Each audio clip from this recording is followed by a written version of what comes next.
చేనేత కార్మికుల సమస్యలపై పోరాడేందుకు సిద్ధంగా ఉన్నట్లు జనసేన అధ్యక్షుడు పవన్ కళ్యాణ్ స్పష్టం చేశారు.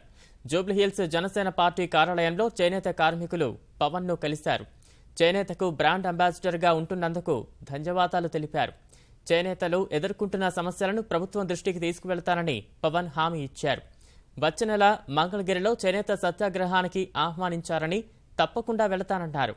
ప్రత్యేక హోదా ఇస్తామన్న కేంద్రం మాట నిలబెట్టుకోవాలని జనసేనాని వ్యాఖ్యానించారు.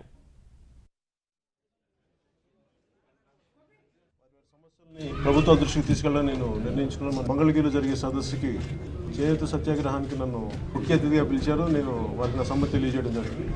మనస్ఫూర్తిగా ముందు వారికి ఎలాంటి సమస్యలు నేను వారి తరపున మేము ఉంటామని చెప్పి మనస్ఫూర్తిగా తెలియజేస్తాం. చేనేత అనేది మన జాతి సంపద. అది చాలా అరుదైన కళ. అది అమేజింగ్. దానికి ఆర్టిస్టిక్ స్కిల్స్ ఉన్న కళ. అది అలాంటి కళని దానికి సరైన ప్రోత్సాహాలు ఇవ్వటం, ఆ కళాకారులను గుర్తించడం, వారికి ఏ విధమైన ఆర్థికంగా మనం వాళ్ళకి అండగా ఉంటే వాళ్ళకి ముందుకెళ్తారనేది ఉంది.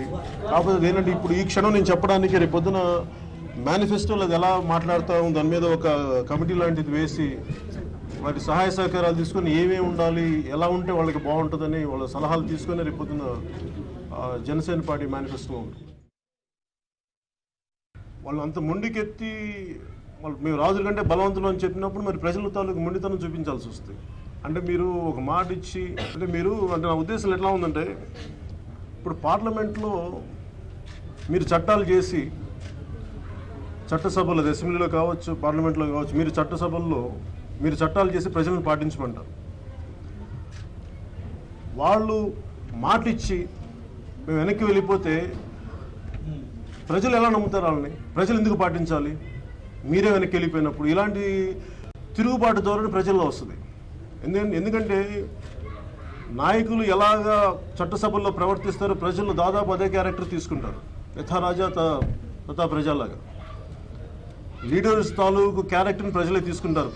నాయకులే దాన్ని పాటించినప్పుడు మీరు రేపొద్దున మీరు చేసే చట్టాలని మేము ఎందుకు పాటించాలని ఒక తిరుగుబాటు ధోరణి ప్రజల్లో వచ్చే డేంజర్స్ ఉన్నాయి. అందుకనే చాలా వరకు మనకి అంత కొంచెం ఇష్టరాజ్యంగా ఉంటారంటే మన నాయకుల లోపం కూడా ఉంది. అది మరి వాళ్ళు నిర్ణయించుకోవాలి.